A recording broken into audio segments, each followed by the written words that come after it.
Introduce yourself to the audience, state where you're from. Going on, everybody? My name is Showtime Ra. People that know me before, I was going by just Showtime, but after a while, it was getting too confusing out there. So I mixed Showtime with my real name, which is Ramel. Everybody normally call me Ra. So from now on, Showtime Ra.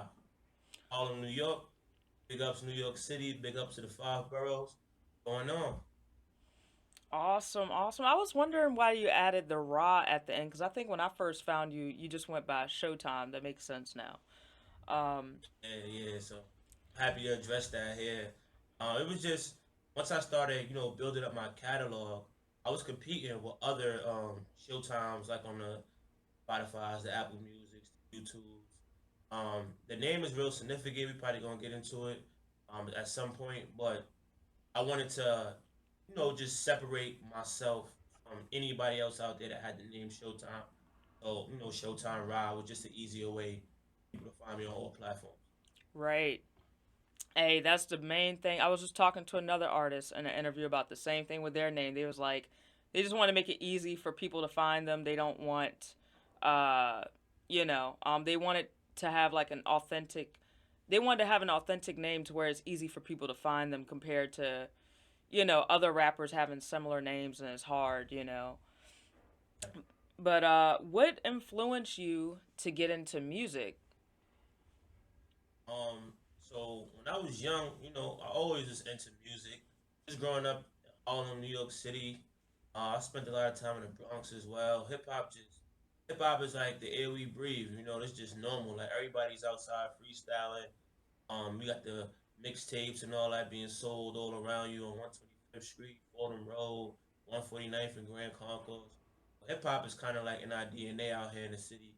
But for a while, my mom used to be like, "Oh, you better know your schoolwork, like better know your schoolwork, like them rap." So, it when I was younger, it wasn't the thing to do. Like people made hip hop seem like, oh, that's just what everybody do. So I never took it serious until I became a teacher. And when I became a teacher, I was like, okay, I think I have something here. So let me like mix who I am and being a teacher and coming from where I came from. I just felt like it was the time to get going into the race. But my father also was a hip hop dancer. My mother was a hip hop dancer as well. They actually met doing a show at the Apollo. They Wow. both was in a lot of different hip hop videos. So hip hop was just all around me. It was just me waiting for the right time to step out there. That's dope. I didn't know like both your mother and your father were hip hop dancers. I know you mentioned your father was a dancer, a hip hop dancer, break dancer, and stuff like that back in the day. So that's dope, and that kind of ties into the next question was, how has your environment, like in Harlem, New York, influenced you with hip hop growing up? Like, just how is the environment? I know growing up in New York is different types of music everywhere you go, just walking down the street.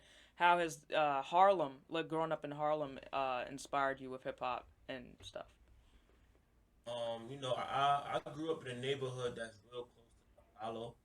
I used to see a lot of people wrapped up on lines doing amateur night at the Apollo, and then you'll see some people freestyling, singing. I guess they was preparing for what they was about to do at amateur night. But that was like right in my neighborhood, so I would see that a lot. Um, on a random day, you see people shooting videos and just wanted to like either jump in there or get on camera. Like I seen DMX a few times, like when he was doing his thing. Um, Doing Smack DVD was a popular hip hop rap battle form. I know everybody know about Smack DVD. I was used to be there seeing people doing battling against each other and all that. So like I said, everywhere you turn, you see the influence of hip hop, especially in Harlem. I was a Dipset. I was around for the Dipset movement and Cameron coming through and a pink Range Rover, and Jewels outside. Jim Jones, I still see Jim Jones running around Harlem. Mace. My parents was in that Mace era also. So it's just a lot of hip hop that comes with Harlem. So it's just if the bug hits you, you know what time it is. I got bit.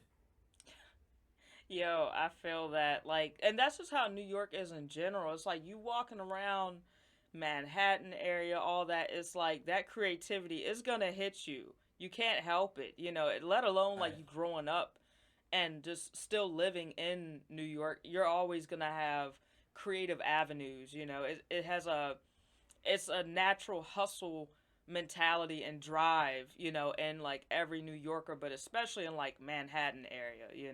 Yeah. Taking a train, just taking a train. You got people freestyling on the train. You got people with their boom box running out, playing beats, freestyle. Like it's everywhere, man. So like I said, it don't the bug don't bite everybody, the hip hop bug, but it bit. You already know what time it is. Mhm. And speaking of like other rappers, like I know isn't Big L, isn't he from Harlem too? Like I don't know if you. Yeah, I should have mentioned Big L. Big L was like that's Big Harlem right there. I just shot a video. Um, it's called Really Harlem Freestyle. And no, Harlem Nights freestyle, Harlem Nights freestyle, and it's out there. I shot it on Big L block in front of the memorial, Big L Memorial. So make sure y'all go check that out. It's called Showtime Ra Harlem Freestyle. Yeah, Big L was, he was known for battling Jay Z in Harlem. As you can see, I'm in Dame Dash studio right now. Dame Dash did a lot for Harlem as far as hip hop, so yeah. Facts, man. And uh kind of moving forward in time a little bit. Uh so say like you've already been around all this uh creative inspiration, I'll say that. You've been influenced by all this stuff around you just growing up, and then your mother and father being into hip hop, and then eventually you getting into hip hop. What was the first record you ever recorded? Like, um, first record I ever recorded I was in high school. Out to my man Rich Ice. Uh, it was all just going to the studio one day, and I was just tagged along, and the hook was open. So I had came up with the hook. I remember it was something like "Put your hands in the air and get it poppin'." Like it was something that was dope at the time. And that was like the first time I think I recorded a record. And then shout out to my cousin Big. He had a studio in his living room, and that's where I kind of started like really honing in on my skills. Like we would just track for track, for days, and then from there, like it was no looking back. Man, that's an awesome memory. Like I feel like everybody recording their first song, everybody has a vivid memory of that, so I love to hear that. Yours start off pretty official though. I mean, you went to a straight up studio and all that type of Yeah, stuff. yeah. It's not just like in somebody's closet or something, like you're actually in a studio like straight up. That's cool. But that's Um the funny thing about like really my whole story. Like I never, I did like like I said, my cousin had his studio mhm. in his living room. I practiced there and put out some records from there too. And then shout out to my cousin IQ. Or when I really started taking it on a professional level, he always had a studio in his living room. I ain't gonna lie, he's like a portable studio. He had a studio wherever we was at. Mm. So whether we came to my house with it, we in a closet with it, we in outside in the back way of a building, like he set up his studio anywhere. But I recorded my first real track that was Get 'em. That was also in a high quality studio as well. After you recorded your first record, when did you start taking music seriously? Like, I mean, obviously you were in the studio recording your first record, but like, was that the moment in time you started taking it seriously, or did you start taking music more seriously later on? So for the year, this is 2016. So I always had in the back of my mind like if I was gonna do hip hop, it had to be like I had to have some type of brand. I had to have something with it outside of just having a skill. Like I said, my first year teaching, right? I never really wanted to be a teacher at first because I just wanted to chase my dreams and do other things. But I was like, all right, cool. I was a part of this program called Teach for America. And I kind of made a deal with myself, like, all right, this program is going to, I teach in a, like a basically like a low income school. And they'll send me to school to get my master's for free. That was the deal. And I made a deal with myself, like, all right, as you start teaching, this is when you should start making music. Because at the time, like, yo, I'm somebody, that grew up in the father got killed, single parent home and all that. Becoming a teacher as a young black man, I was like 22 years old when I started. I felt like this was my moment. But that's the day when I said, all right, I'm gonna start teaching. I'm gonna start taking my music serious. I waited for about 2 years. I wanted my first video to be featured with the students in my class. As a new teacher, I felt like they probably wasn't gonna let me record and have the students in the video and all that. So I waited patiently. I worked 2 years in the school. I obtained my master's degree. And then I was like, all right, cool. The school love me. I've been here for a minute. The kids know what I do. And then I remixed Nas One Mic. I called it I Need My Education. Boom. I permission from the staff, permission from the parents. And that was my first freestyle. And that was my first music video on YouTube. Like right now, if you go to my YouTube channel and scroll all the way down, the very, very first song and music video for Education Freestyle. And that's the day I took it serious. And since then, like you'll see 2016 work, 17, 18, 19, 20, 21, 22, and now we're at 23. I have no breaks since 2016. Yo, like that is dope though. Like you started off taking music seriously when you was already taking other things seriously. Like it wasn't nothing that you Exactly. just gradually grew into taking seriously. Like you already kind of had a game plan beforehand. And also, I'm gonna after this interview, I'm gonna go and check out that music video. Um, Yeah, yeah, yeah. I wish you could have it like playing during this so they could like really see like this is all facts. oh yeah, like what I'm gonna do is I'm gonna go to that music video. I'm gonna put it in like the interview when I put it up, and also in the documentary as well. So people they'll be able to see it and stuff as B-roll. But that is dope, man. And then like you said, like you're getting young kids involved, and you're doing like positive hip hop to like keep them like inspired, knowing like Right, they can do like they don't have to like rap about the stereotypical stuff that everybody else is doing. They can go out there and have a professional career as like a teacher or whatever and blend it with, their passion for music or, right. broadcasting stuff like that.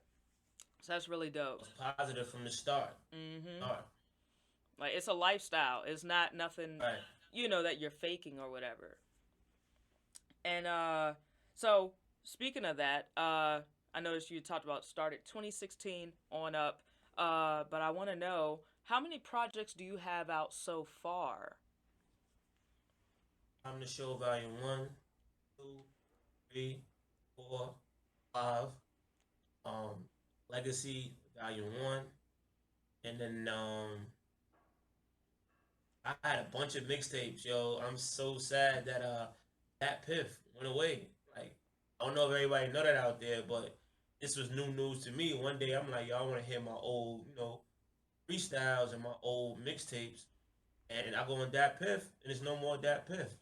So I had a mixtape called Showtime. That was the first mixtape I ever put out. And then I had Showtime Phase Two, Showtime Third Period. I had Right to Passage One, where I was just doing mad freestyles to popular beats, and I did Right to Passage Part Two. So that's about between 6 projects on all streaming platforms, 4 mixtapes. So like I had 10 projects out there. Yeah. I mean, like everything I just counted, it's like in between 12, 11, 12 projects. Like between like with the mixtapes included. Oh my god. 12, 13 projects. Oh my goodness. That's putting in some work though. That's awesome. Yeah, I don't play. I don't play with it. And Bunch of singles too, like oh my, bunch I of forgot singles. about the singles. Dang it. Now we got to recount. We're gonna have to recount this. I'm gonna put the actual number up Yeah, later got to on. put the numbers together, man. I've been, like I said, literally nonstop. Like I know one thing when it comes down to hip hop and independent artists or underground artists. Everybody go through those ups and downs where you start, you give up, you take a break. That's not my story. Like since I picked up the mic in 2016, literally, whether it's Apple, Spotify, YouTube, wherever you get your music, you'll see no gaps from 2016 to 2023. Are you working on any projects right now? Right now I just dropped my new single called "Give It All," and yo, this song right here, I've been getting a lot of great feedback. It just dropped. My birthday is actually on Monday, Oh snap! so I always try to drop something around my birthday. So that's the big push right now. And I'm working with a producer out in Las Vegas. Shout out to D Rim. He just put out a project called Late Summer, and I Mm. got two singles on his project too. So that's three new songs right now. We talking November. Man, that's dope, man. You're staying on the grind with stuff. Like you said, there's no breaks. You know, um, Don't stop. and speaking of getting away from the music, you've already kind of mentioned it a little bit, but I want to get more in detail with it. But uh, when did you? Well, you already kind of said, but when did you become a teacher, and what subject do you teach, as well as what inspired you to become a teacher? I started teaching actually in 2014. Mm. So I started the music, taking it seriously 2 years after I started teaching, which is when I got my master's degree. Like something that happened to me in that graduation, I was like, wait, I was 24, when I earned my master's degree.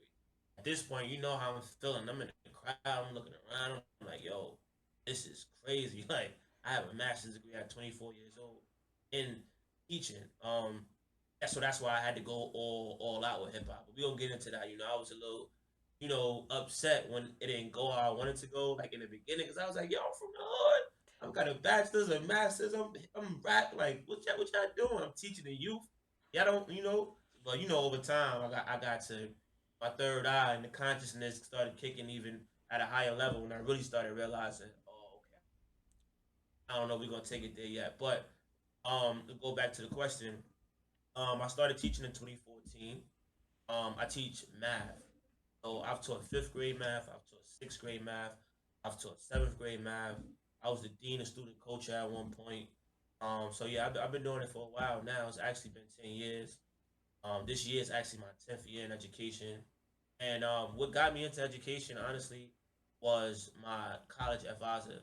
He was basically taking knowledge to me one day, telling me how there's not a lot of black male educators right now. And, in college, I used to talk like that a lot, like coming back to my being a positive influence in my community. Over time, she got a chance to know me, and she was like, "Look, I think this is an opportunity for you. I think you should do this." And then she introduced me to like a program. I went on the interview. I didn't really care too much about getting the role. So I just went in there and I was just myself. I had a good time making everybody laugh. I did like a little demo lesson on math, and when I walked out of there, they was like clapping. They were just like, "Look, what we gotta do to get you to come back to New York City?" And I was just looking at everybody like, "Yo, this is for real." Like, yeah, I really think that. All right. And honestly, I just took that leap of faith. Like, all right, if I take this opportunity to teach, I get a chance to come back to New York City where I'm from and help kids learn. That's what's a greater feeling than that. So I started, and I'm still here because the impact there. And now I kind of understand my purpose a little bit more. I got deeper as I continued, and I really started to see that this is what it was from the start. God's Yo, plan. that hey, God's plan all the way. You know what I'm saying? Right. And it's like it's nothing better than young kids seeing somebody from where they grew up at, and in the same situations as them growing up, like seeing Exactly. somebody accomplished and able to come back to the neighborhood and teach and educate and just help out the community. That's awesome. And also, what college did you go to? I noticed you said you had to come back to New York. Yeah. So I went to Buffalo State University, Mm-hmm. Oh, upstate New York. shout out to Freezing Buffalo cold. State. Out to the That's what Griselda. I It's heard. It's funny because like when I was up freezing. there, I was up there in Buffalo. I remember like when Griselda, I used to see like little posters and go to certain barbershops and you see their mixtapes. Years later, like now they made their mark in the hip hop game. So that was also motivation for me as a college student. Them doing their little runarounds and like now they in the game for real. Right, they're where they want to be. You're where you want to be. Being around all that inspiration. And so uh, I see the Dame Dash Studios right behind you. When did you become kind of like a radio personality and get involved with Dame Dash Studios? With Dame Dash, he actually put the podcast studio, or they collaborated and created a podcast studio inside the school.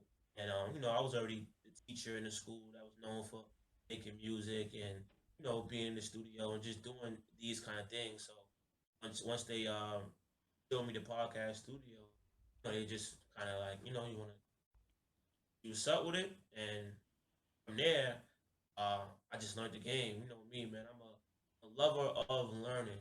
So you put something around me that I'm interested in, I probably sleep there.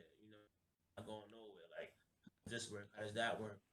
And from that day, I was like, same thing. I had the vision. I'm like, yo, I need to like one. I could help inspire kids, take advantage of having things like this inside your school, like a podcast studio, recording studio. But two, I have a powerful message myself, and also like I said, I started to understand that I need to out there. You know what I mean? Because this needs to be I just this brand I feel like needs to be just have a representation in the world, like positivity, somebody that benefited from education, somebody that's hip hop. I just took advantage of the opportunity and went right into it. I came up with a name, how to beat the streets, because that's just something that I always felt like was a gift of mine. Like I was able to live in some of the roughest neighborhoods and still able to like navigate my way through.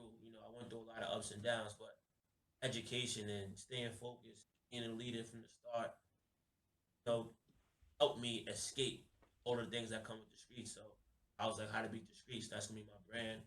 Put it together, and I press play on the we call it the Streamlabs, Mm-hmm. and same thing. This is on YouTube too. It's called the pilot episode. And you can watch me live, like I'm literally saying on the mic, like, "Yo, I'm still learning how to do this, but I don't care. You don't have to be perfect. Just get started." You know what I mean? And that's the pilot episode. And now, since then, I done had Wallow, Dame Dash, Principal Ra. I done had Principal Cook. I done had the Bougie Banker. There's a lot of great people that came on the show. Shout out to Juliet. Shout out to I could name so many people that came and just blessed my show, and that's also a testament of like not worried about being perfect. Like there's an opportunity here, take it. And then me and Dame, started building a relationship. Sat down with me, gave me the blessings, and they're rocking. So I had the radio personality, podcast host to the gram.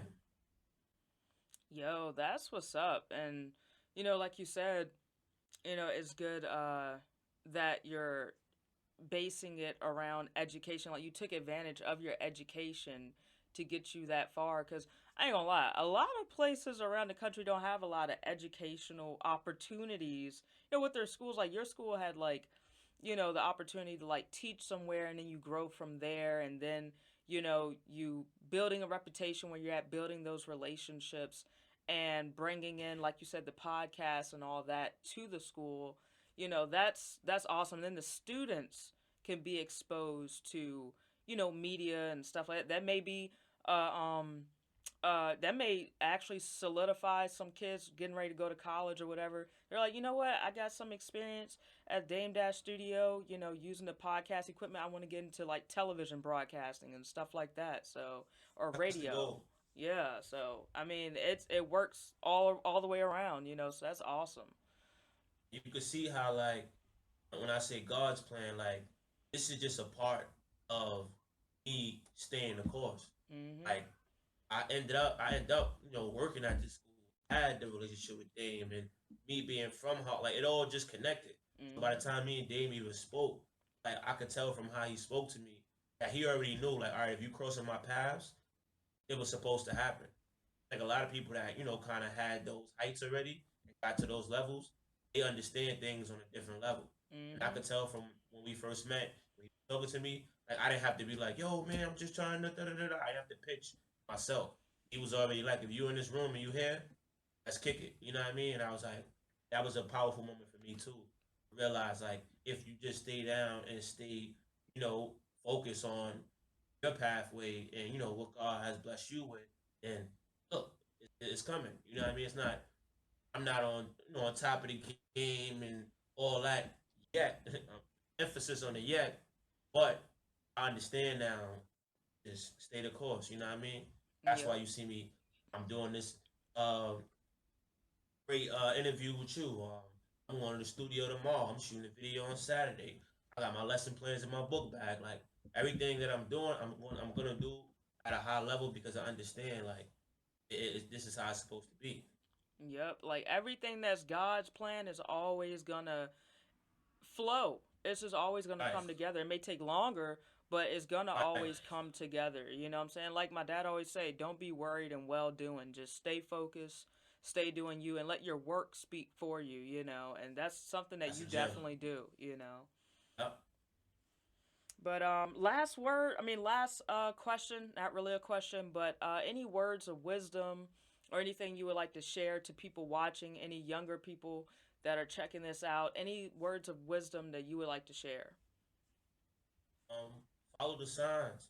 I feel like being positive is the reason why it's not promoted right now. You know what I mean? It's not promoted because I feel like it's a special power to go against the grain. You know what I mean? Like a lot of people don't really talk about this, but I feel like a lot of things that's promoted on a mass level, sometimes it'd be the easier way. So I like to tell people, when things get challenging, I tell the students that I work with this.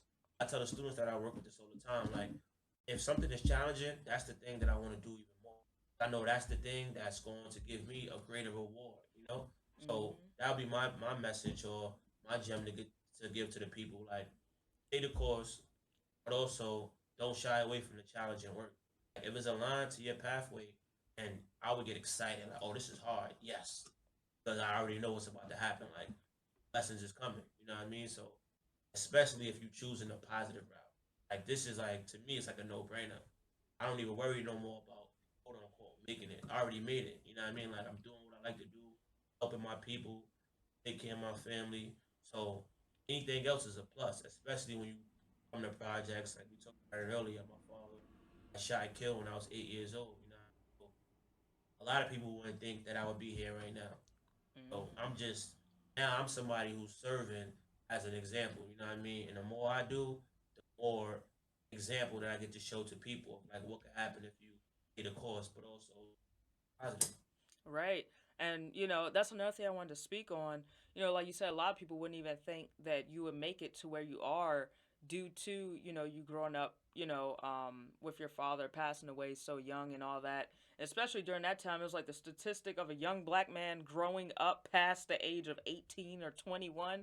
That was like a rare thing, at one time. Right, Like, thank God now, we're seeing more young black men out of, violence. Like nobody's not really doing too much, like violent activity as much as it used to back in the day.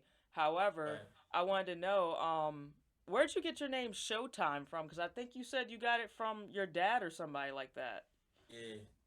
So my father, like I said, my father was a hip hop dancer, and they gave him the name Showtime just because how he moved. Like offline, I'm gonna share a few videos with you. He was in like Akinelli, Put It in Your Mouth, that old classic hip hop joint from Akinelli. Shout out to Akinelli. He was in that video. He was in another video of Akinelli called The Bomb. He went on tour with Nice and Smooth. He was in a lot of their videos. I actually just watched the video yesterday, KRS-One. Pops was in that video. So the way he moved his body, that they gave him the name Showtime. Everywhere he went, like whether it was a block party or whether it was the Apollo, like when he got on the stage, gave it all. So that's why he got the name Show. When he passed away and I started writing music and doing my thing, it was like a no brainer, like, oh, it's your rap name, Showtime. I said it, it just felt, I felt his spirit. So that's how I really took the name. Facts. And then somehow things just come, like, again, God's plan, everything come full circle. Like, even though your dad passed away when you were young, and while he was fairly young, it's like you're kind of living out the rest of what he would want to see you doing, and maybe some stuff that he probably wanted to do if he would have lived longer. So it's a blessing just to Right. see things come full circle like that, you know. Yep. And I think about that all the time. Like, you know, for a father, even though you're not here, like college graduations, the masters, the teaching, like I can imagine him like, yo, that's my boy right there. You know what I mean? Like even right now. So the times that I get down, I feel like I should be further than where I am. I often think about him and realize like I know he would be like super proud right now because if I was in his shoes, I would be proud, to have a son that's doing all these amazing things and not going to jail and all that type of stuff. Just, being a positive force to other people and just making better, better choices ultimately.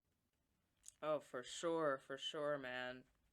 Like I said, it comes full circle, and it's just a blessing just to see the next generation carrying on, stuff that their parents might have was into or involved in, and you just take it to that next level. So that's awesome. And like I said, just seeing more young black men in our generation promote more positivity and getting along with each other instead of a lot of violence that our generation grew up seeing and stuff. Two questions.